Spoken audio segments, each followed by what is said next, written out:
Ya, tanggal itu aku pergi ke Yogyakarta untuk menghadiri meeting dengan salah satu klien perusahaan tempat aku bekerja. Setiap naik kereta ke Jogja, aku selalu duduk sendiri. Entah keberuntungan atau memang kebetulan saja. Pak, jangan duduk di situ. Kursi itu harus kosong. Sudah sejak 2 bulan lalu, sejak terakhir saya pergi ke Jogja untuk menghadiri meeting dengan klien yang sama. Jogja selalu menjadi tempat favorit ketika saya ditugaskan untuk dinas keluar kota. Jogja itu unik. Jogja itu seperti kota yang mudah sekali dirindukan, sehingga perjalanan dinas apabila harus ke Jogja rasanya seperti liburan. Saya memang sengaja berangkat dari Jakarta minggu pagi agar saya bisa sedikit bernostalgia dengan kota Jogja. Kenapa Mas nggak boleh ditempatin? Kan kosong.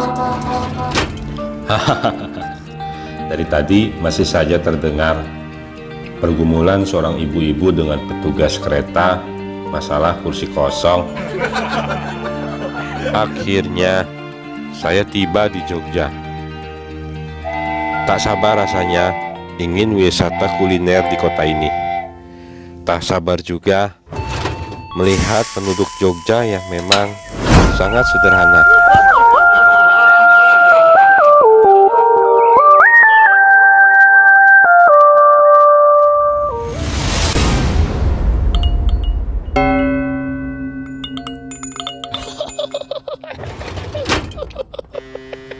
Sebelum menuju ke tempat penginapan, sudah barang tentu saya mampir dulu untuk makan siang di Jogja.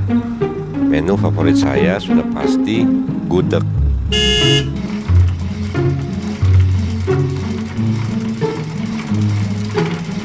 Sekitar pukul 4 sore, akhirnya saya tiba di tempat penginapan saya. Penginapannya cukup nyaman dan cukup bersih dan bagus. Cocok sekali untuk tempat istirahat.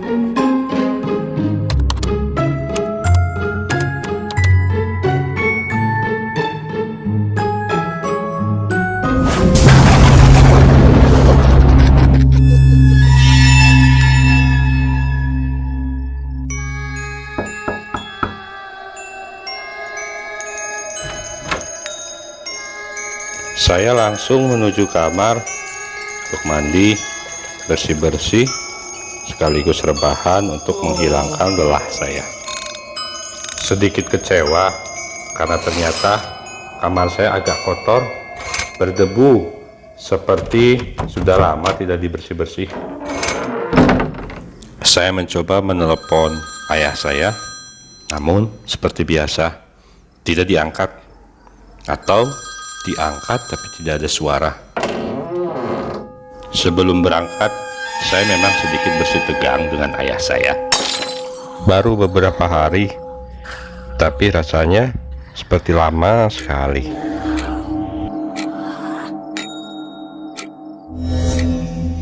Saya hanya membuka-buka handphone sambil melihat-lihat foto, lalu ternyata tertidur.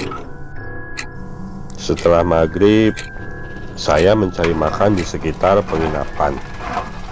Akhirnya, pilihan saya jatuh kepada salah satu kedai kecil yang menjual mie godok khas Jogja.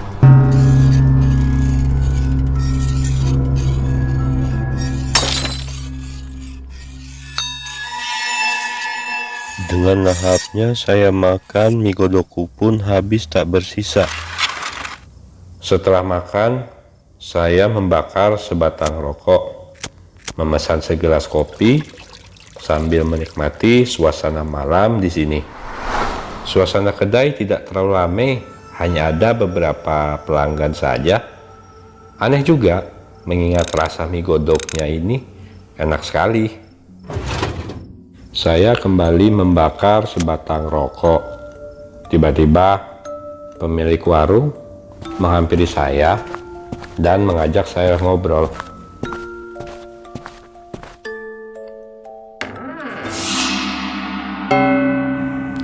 Dari mana, Dek?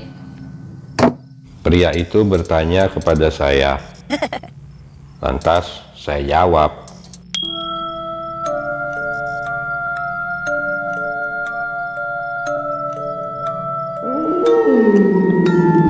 Mas adenya lupa lagi sama saya ya. statement itu membuat saya bingung. Apa iya pemilik warung itu pernah bertemu dengan saya sebelumnya? Setahu saya baru pertama kali makan di tempat itu. Iya Pak, maaf saya lupa. Apa emang pernah ketemu kita Pak? Oh enggak. Apa bapak yang salah? Takutnya emang bapak lupa kenal sama Ade atau enggak.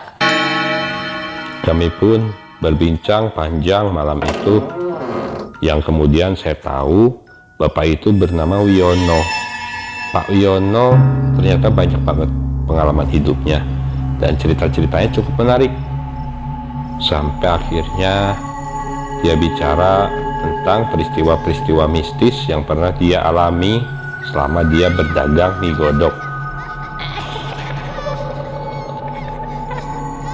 Beberapa tahun yang lalu, Pak Wiono bercerita bahwa kedai makannya itu pernah ditabrak oleh mobil sampai menewaskan salah satu pelanggannya yang sedang makan di lokasi itu.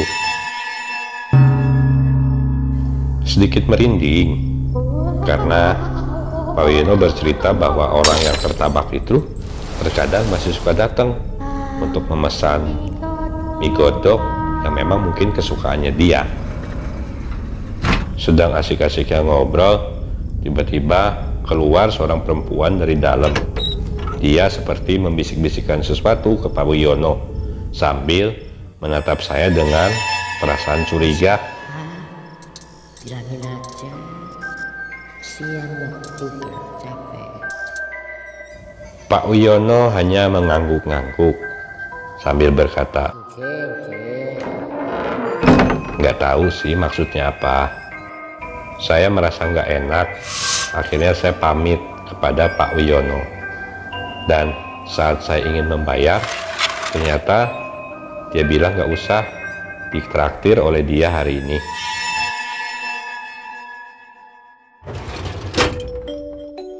Saya pun mengucapkan terima kasih atas obrolan dan kebaikan Pak Wiono malam itu.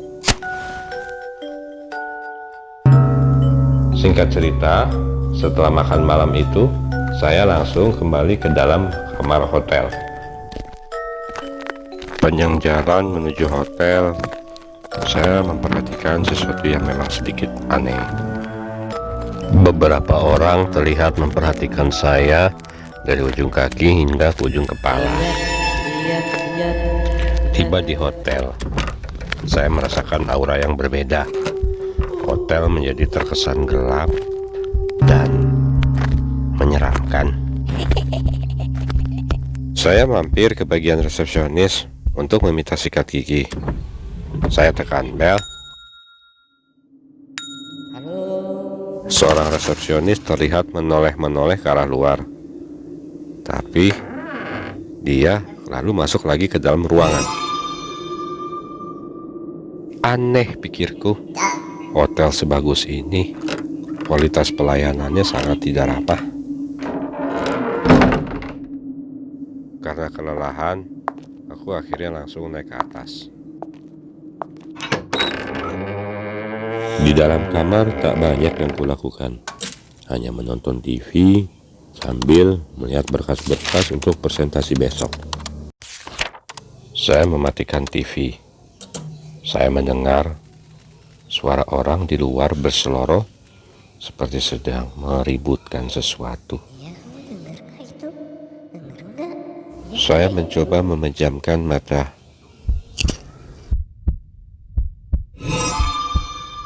Saat sedang nyenyak-nyenyaknya tertidur, aku seperti dibangunkan oleh seseorang. Saya mengecek jam, memang hari sudah sangat larut, pantas sepi rasanya.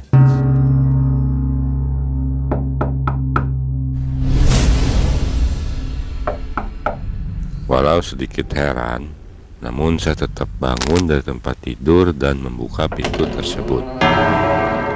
Saat saya membuka pintu, tak ada seorang pun yang ada di luar.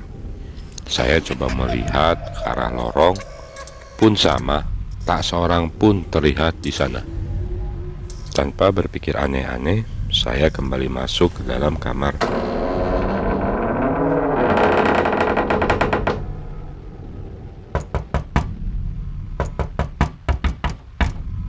Pintu berbunyi lagi.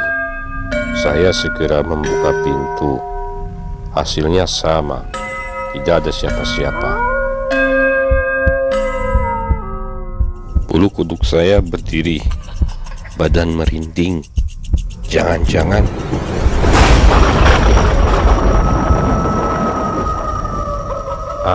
sudahlah, tak perlu saya berpikiran buruk.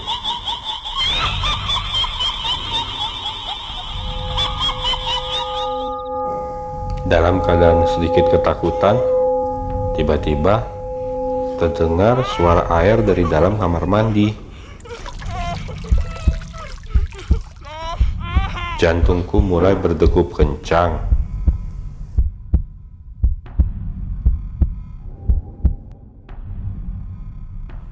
Perlahan saya mendekati kamar mandi, melangkah sedikit demi sedikit dengan ragu tentang apa yang akan saya lihat di sana.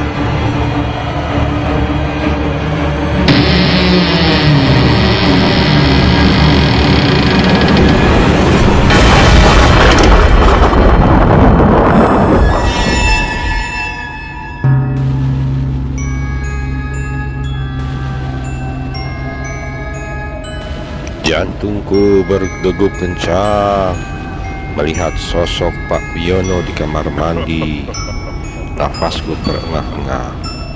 Lantas aku terbangun dari mimpi dengan keringat di sekujur tubuh.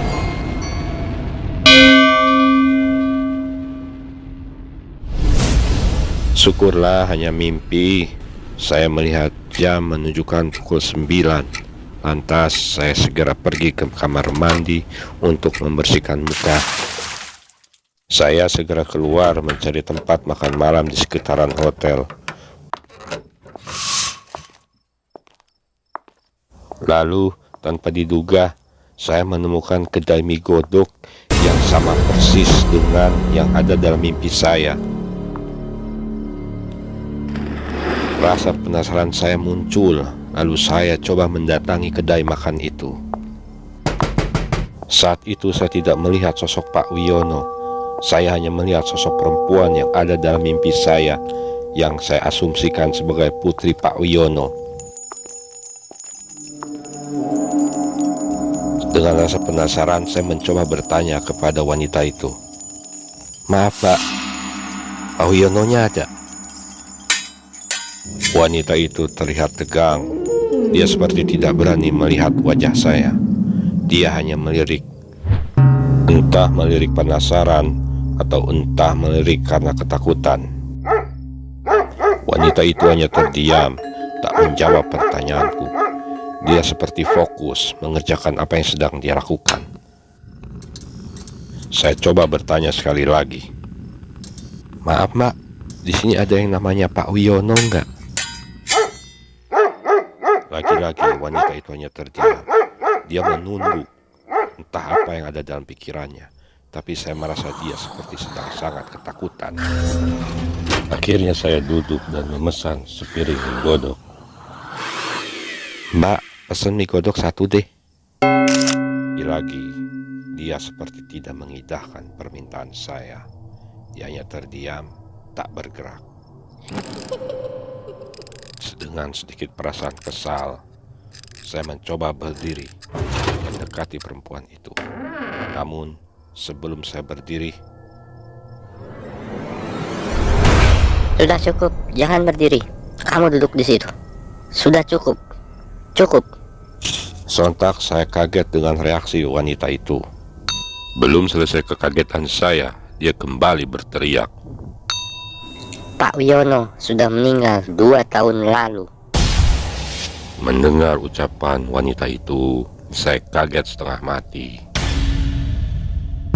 Dan kamu sudah meninggal juga 2 tahun lalu. Kalian berdua mengalami kecelakaan di warung ini saat 2 tahun lalu sebuah mobil menabrak warung, menewaskan kalian berdua. Hampir setiap bulan kamu mampir ke warung saya. Kamu selalu memesan menu yang sama. Saya tidak pernah berani bicara dengan kamu. Baru kali ini saya akan sampaikan apa yang sebenarnya terjadi.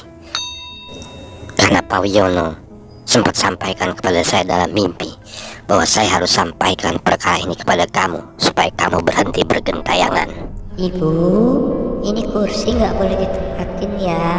Kan sudah kita tulis Bu, dilarang ditempati. Pak Wiono berkata pada saya dalam mimpi tersebut, ada dari mereka yang tak pernah sadar bahwa dirinya sudah meninggal, dan ada pula mereka yang bergentayangan yang sadar bahwa mereka sudah meninggal. Dan saya berharap kamu akan berhenti bergentayangan setelah mengetahui apa yang sebenarnya terjadi. Bro, itu tadi gua dengar suara TV di kamar 256. Males banget deh. Sama, tadi bel bunyi lagi. Gue liat gak ada orang. Merinding gue asli. Mendengar pernyataan itu, saya sungguh-sungguh tak percaya. Namun, seolah-olah memori-memori yang terlupa kembali hadir dalam otak saya. Memori-memori peristiwa kejadian kecelakaan, peristiwa kejadian-kejadian yang selama ini tidak pernah saya ingat. Sudah deh Pak, ikhlas. Supaya Iqbal tenang di sana, nggak ganggu kita lagi. Bapak ikhlas, jangan salahin diri sendiri ya.